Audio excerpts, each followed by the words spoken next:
여러분 안녕하십니까? 코로나19 KBS 통합뉴스룸 5시 뉴스입니다. 코로나19 신규 확진자가 300명 넘게 나왔습니다. 이 중 국내 발생 확진자는 245명을 기록했는데 방역당국은 삶의 현장 곳곳에서 동시다발적으로 감염이 잇따르고 있다며 방역 수칙 준수를 거듭 당부했습니다. 석혜원 기자의 보도입니다. 서울 도봉구 소재 의류업 작업장 관련해서 종사자 3명이 추가로 확진돼 누적 확진자는 15명입니다. 서대문구 요양원 관련해서도 확진자 1명이 추가됐고 동대문구 에이스 희망케어센터 관련 확진자는 6명 늘어서 누적 확진자는 71명입니다. 서울 송파구 지인 여행 모임 관련해서도 지금까지 18명이 확진됐습니다. 서울시는 소규모 집단 감염이 이어짐에 따라 병상을 추가로 확보하겠다고 밝혔습니다. 212병상 규모의 생활치료센터 1개소를 추가 운영하고 앞으로 2주 동안 순차적으로 확대를 해나가도록 하겠습니다. 기존 418병상에서 1000여 병상으로 확대 운영하도록 하겠습니다.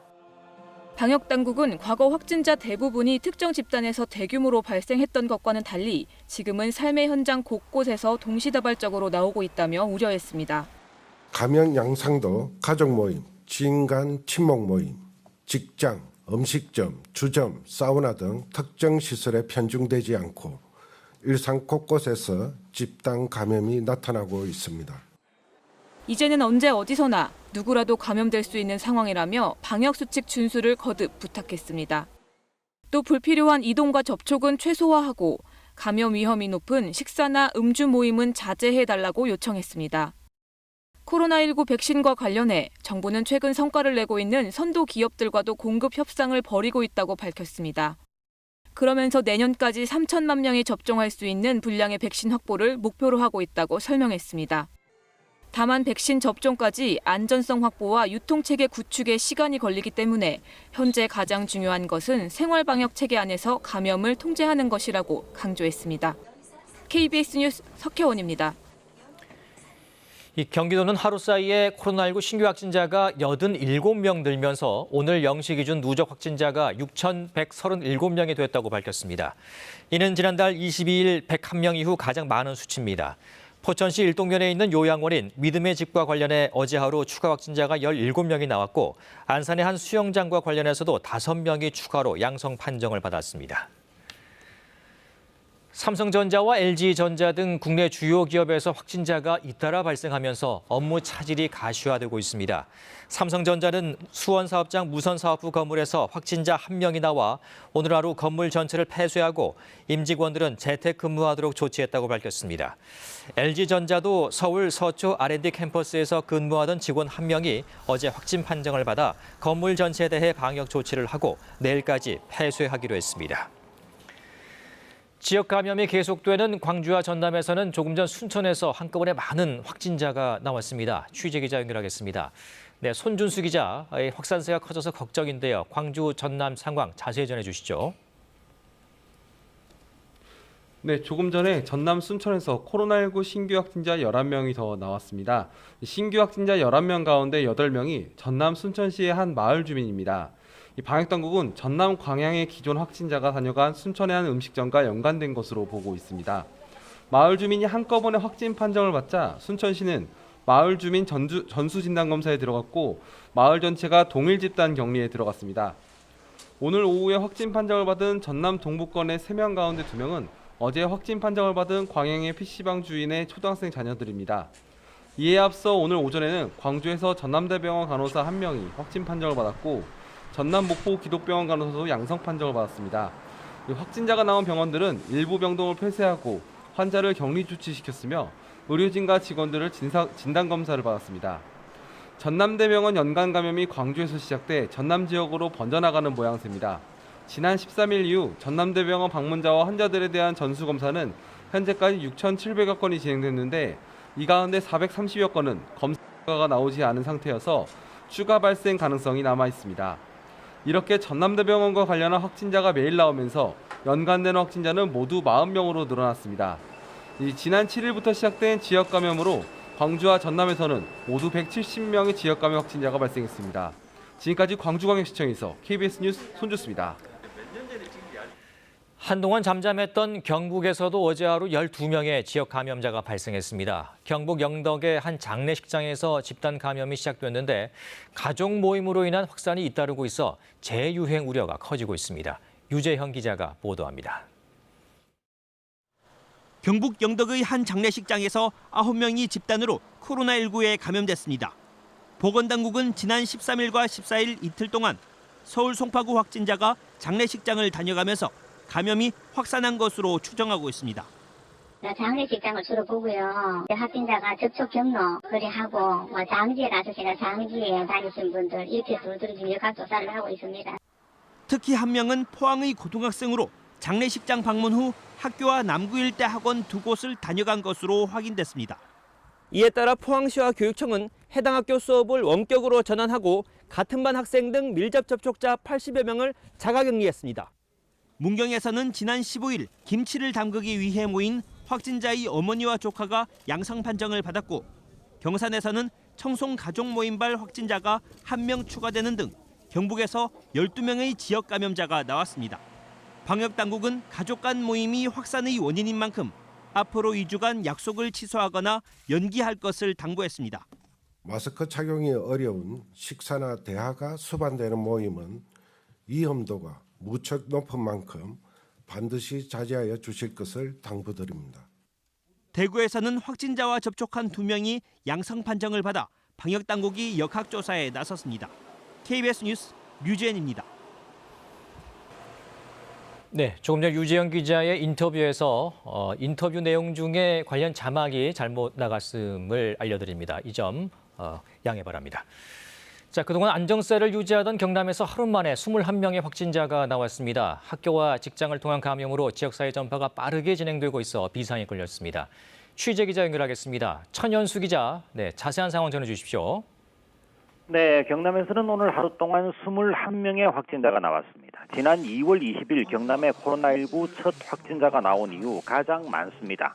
지금까지 확진자가 한 명도 없었던 경남 하동구는 심각한 상황입니다. 어제 하동중앙중학교에서 학생 1명과 교사 1명이 확진된 뒤 오늘 15명이 추가로 나왔습니다. 같은 학교 학생뿐 아니라 인근 학교까지 남녀 중학생 12명이 잇따라 확진된 겁니다. 같은 학원을 다니며 전파된 것으로 추정되고 이들 학원 강사 가운데서도 30대와 40대 남녀 강사 3명이 확진됐습니다. 학교 2곳에는 선별진료소가 설치돼 학생과 교직원을 전수 검사하고 있습니다. 하동구는 그동안 생활방역에 경계가 느슨했다고 보고 사회적 거리두기를 2단계 수준으로 격상시켰습니다. 하동군 전체 경로당과 복지관, 어린이집이 문을 닫았고 요양기관과 병원도 면회 금지 조치가 내려졌습니다. 한편 인구 100만을 넘는 창원시도 심상치가 않습니다. 어제 진해구 웅동초등학교에서 확진자가 나온 데 이어 유치원생인 동생이 추가됐고 같은 학원을 다니는 여학생도 확진됐습니다. 또 직원 수 3명인 업체에서 어제 확진자 1명이 나온 뒤 나머지 2명인 30대 여성과 50대 남성이 확진됐고 이 여성의 자녀도 추가로 확진됐습니다. 또 전파 경로가 밝혀지지 않은 60대 남성이 확진돼 창원시도 긴장하고 있습니다. 확진자가 급속하게 늘자 김경수 경남지사와 박종훈 경남교육감은 조금 전에 공동 기자회견을 열고 방역 대책을 발표했습니다. 경상남도는 사회적 거리두기를 창원시와 하동군에서 강화하기로 했고 경상남도 교육청은 하동군 읍내 6개 학교를 주말까지 원격 수업으로 전환했습니다. 지금까지 경남도청에서 KBS 뉴스 전현수입니다. 법무부가 윤석열 검찰총장에 대한 대면 감찰 조사를 시도했다가 대검찰청 측 반발로 무산됐습니다. KBS 취재 결과를 종합하면 법무부 감찰관실에 파견된 평검사 2명은 어제 오후 대검을 찾아가 윤석열 총장에게 감찰 관련 면담을 요구했습니다. 대검 측은 절차에 따라 설명을 요구하면 답변하겠다는 입장을 전달하고 돌려보냈으며 법무부에도 같은 입장을 재차 전달했습니다. 검찰 내부에서는 사전 조율 없이 공문을 들고 오는 것 자체가 총장 망신주기라는 불만도 나오고 있습니다. 경남 함안에서 택시와 화물차 등 차량 넉 대가 잇따라 부딪히는 사고로 2명이 숨지고 7명이 다쳤습니다. 택시가 앞서 달리던 화물차를 앞지르려고 중앙선을 넘으면서 사고가 난 것으로 추정됩니다. 김효경 기자입니다. 택시 앞부분이 형체를 알아보기 힘들 정도로 구겨졌습니다. 사고 차량의 휠은 바퀴가 빠져나간 채 10여 미터 떨어진 곳에서 발견됐습니다. 사고가 난 건 어제 저녁 7시 10분쯤. 편도 1차로에서 60대 기사가 몰던 택시가 앞서 달리던 화물차를 앞지르기 위해 중앙선을 넘었습니다. 택시는 마주오던 승용차의 옆면과 1차로 부딪힌 뒤 앞지르려던 화물차를 2차로 들이받고 마주오던 또 다른 택시와 3차로 충돌했습니다. 이 사고로 중앙선을 침범한 60대 택시기사와 마주오던 다른 택시의 60대 기사가 병원으로 옮겨졌지만 숨졌습니다. 두 택시에 각각 타고 있던 승객 3명은 크게 다치는 등 모두 7명이 병원에서 치료를 받고 있습니다. 사고가 난 도로는 최대 시속 60km로 달려야 합니다. 하지만 직선 도로인 탓에 규정 속도를 어기는 경우가 많아 천천히 가라는 안내판도 설치돼 있습니다. 경찰은 평소 통행량이 적은 왕복 2차로에서 택시가 마주오는 차를 미처 보지 못해 사고가 난 것으로 추정하고 있습니다. 화물차가 속도가 좀 낮으니까 그걸 앞지르기 하려다 하다가 반대편에 오는 승용차를 미처 발견을 못하고 경찰은 블랙박스를 복원하고 사고 기록 장치를 분석해 정확한 사고 경위를 조사할 예정입니다. KBS 뉴스 김효경입니다. 서울 지역 학교 급식 조리사를 포함한 학교 비정규직 노동자들이 퇴직연금제도 개선 등을 요구하며 내일부터 이틀 동안 파업을 벌입니다.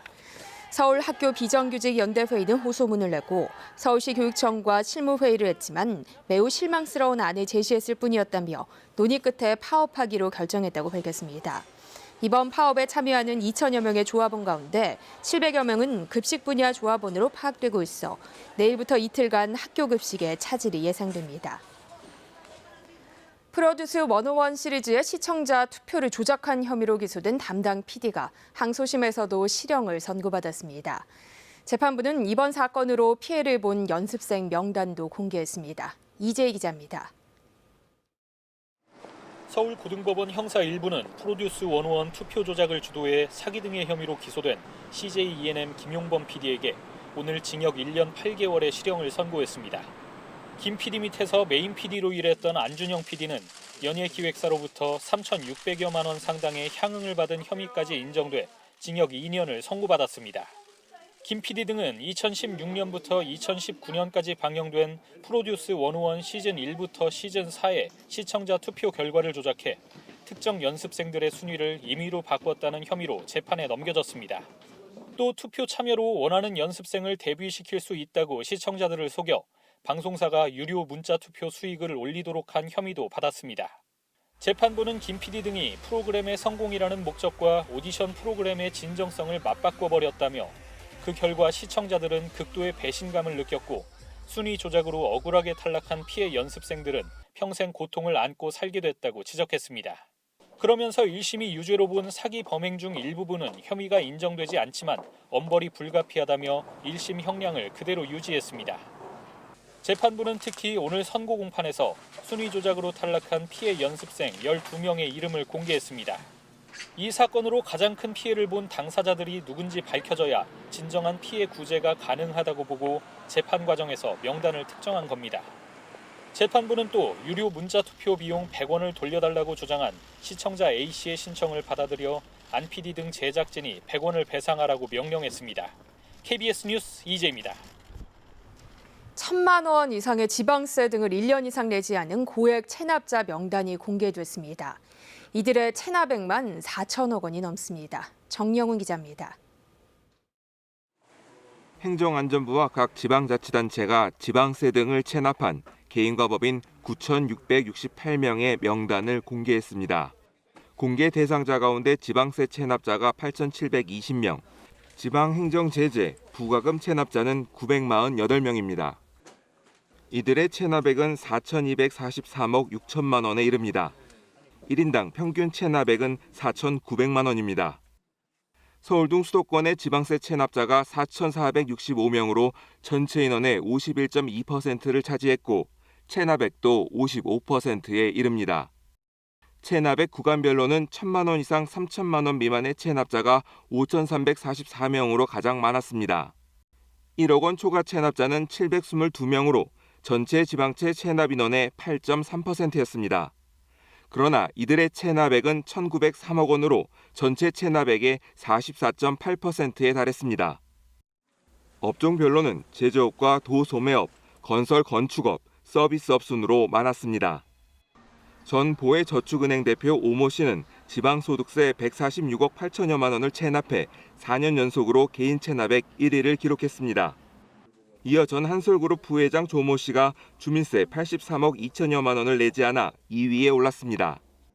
전두환 씨는 2016년부터 체납자 명단에 포함됐는데 체납액은 9억 7,400만 원으로 1년 새 5천여만 원 늘었습니다. 법인 중에서는 과거 용산 역세권 개발 시행사인 드림허브 프로젝트가 재산세 552억 원 이상을 체납해 1위를 유지했습니다. 명단 공개 대상 체납자는 올해 1월 1일 기준으로 1년 이상 체납한 금액이 1,000만 원 이상인 개인과 법인입니다. 체납자 명단은 행정안전부와 각 지자체, 위텍스 홈페이지에서 확인할 수 있습니다. KBS 뉴스 정용훈입니다. 조원태 한진그룹 회장이 대한항공의 아시아나항공 인수와 관련해 통합 이후 가격 인상은 없을 것이라고 말했습니다.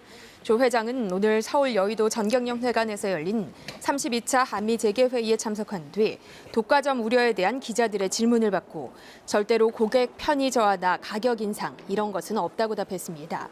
조 회장은 또 구조조정 계획 역시 없다고 단언하며 모든 직원을 품고 가족으로 맞이해 함께할 수 있는 기회를 만들도록 하겠다고 밝혔습니다.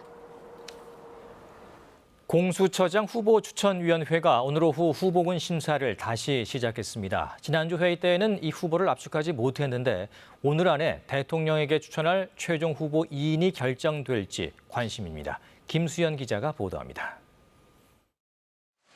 공수처장 후보 추천위원회가 오늘 오후 국회에서 후보군 심사를 다시 시작했습니다.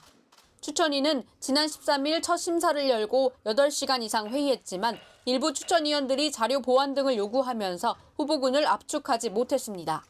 이에 따라 추천위는 10명의 예비 후보에게 부동산 등 추가 자료를 제출받았는데 오늘 오전에는 추미애 법무부 장관과 윤석열 검찰총장과 관련해서도 서면으로 견해를 물었습니다.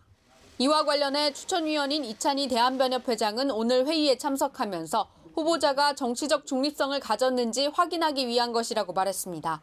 관건은 오늘 중으로 후보자를 압축할 수 있느냐입니다.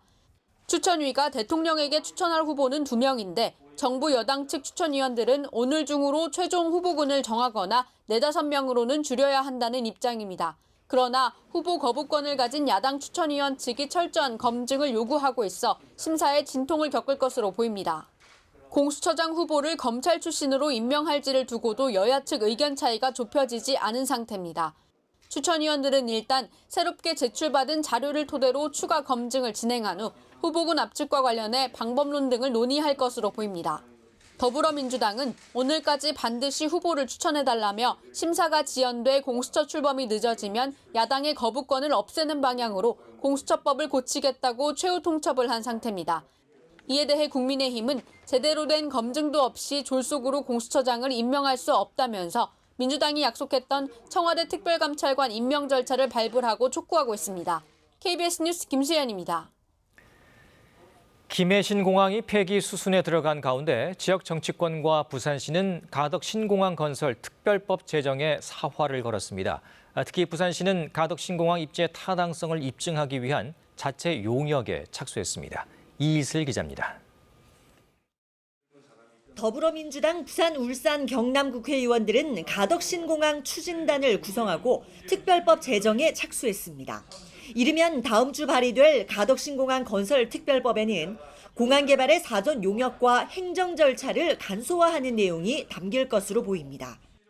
부울경의 국민의힘 의원들에게도 특별법 여야 공동 발의와 나아가서 국민의힘 당론화를 공동 추진할 것을 희망합니다.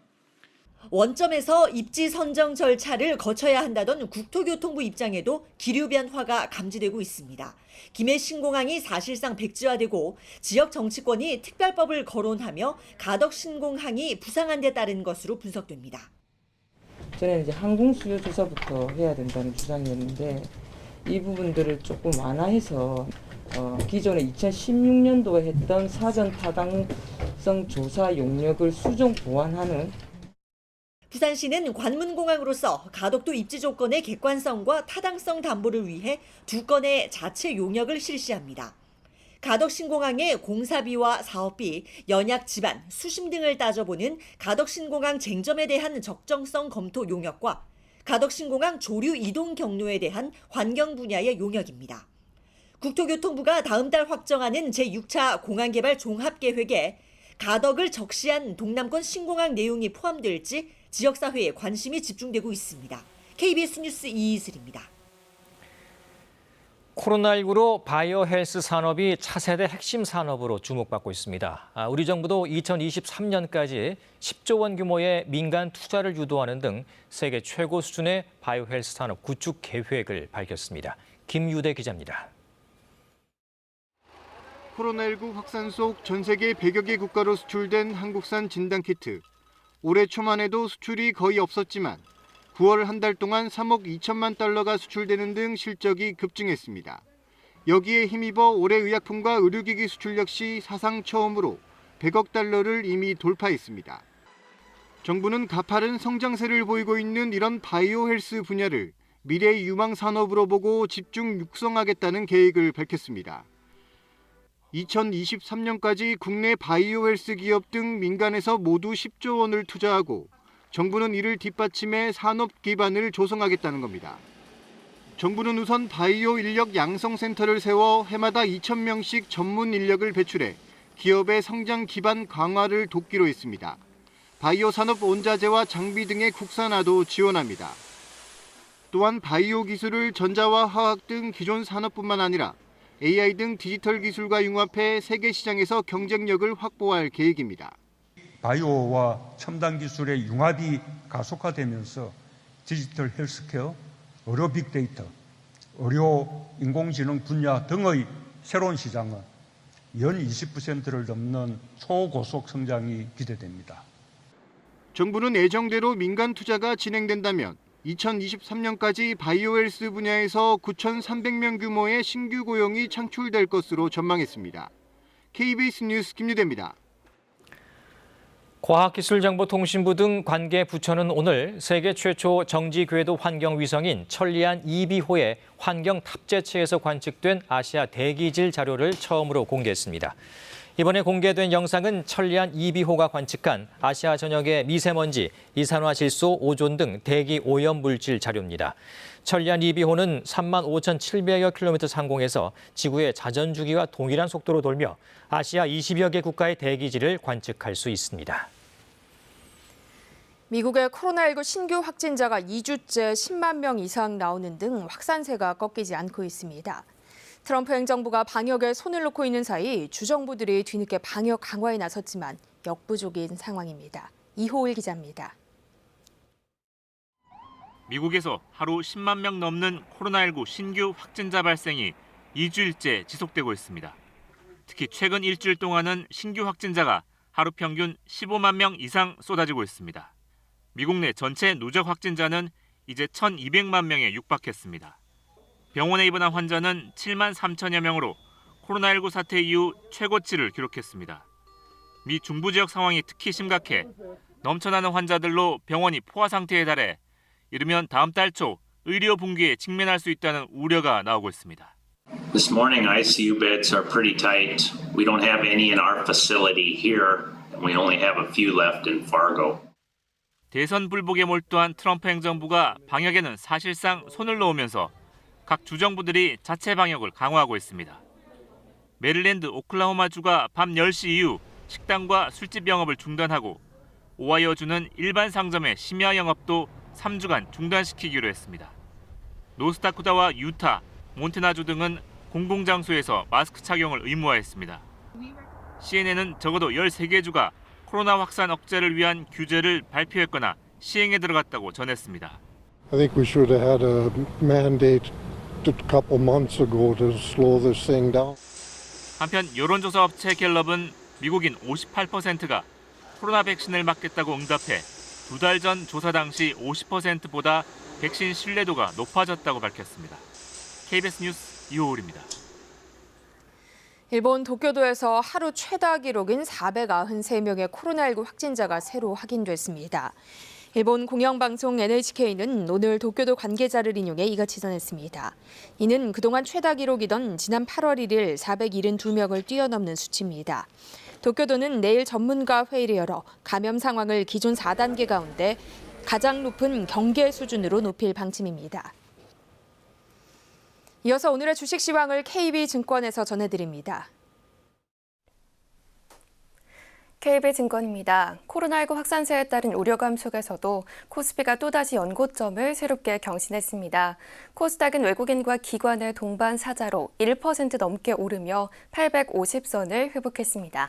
오늘 코스피 지수는 6.49포인트 상승한 2545.64에 코스닥은 12.27포인트 오른 851.74에 마감됐습니다. 우리나라의 코로나19 신규 확진자 수가 300명대를 넘어선 가운데 미 연준이 추가 부양책에 대한 발언을 내놓으며 이에 대한 기대감이 시장의 불안을 다소 잠재우는 모습이었습니다. 코스피는 10거래일째 이어지는 외국인 사자와 기관의 매수세가 더해지며 소폭 오름세로 장을 마쳤습니다. SK케미칼이 아스트라제네카의 백신 기대감에 2% 넘게 상승했고 오리온은 높은 성장세에 따른 호실적이 전해지며 9% 가까이 강세였습니다. 사마페인트가 항바이러스 페인트 개발 발표에 상한가를 기록했고 한편 그간 급등세를 보였던 아시아나항공은 차익 실현 매물 출회에 10% 넘게 급락했습니다. 오늘 원달러 환율은 2원 80전 내린 1103원 80전에 거래를 마쳤습니다. 지금까지 KB증권이었습니다. 현재 서쪽에서 비구름이 다가오면서 내륙 대부분 지역에 비가 내리고 있습니다. 앞으로 강한 비구름까지 유입이 되겠는데요. 내일 새벽부터 오전까지는 서울을 비롯한 수도권과 강원 영서북부, 충남 지역에 그리고 오전부터는 강원 영서 남부와 충북, 호남 지역의 빗줄기가 굵어지겠고요. 낮부터는 영남과 제주도에서도 비교적 굵은 강한 비가 쏟아질 것으로 전망됩니다.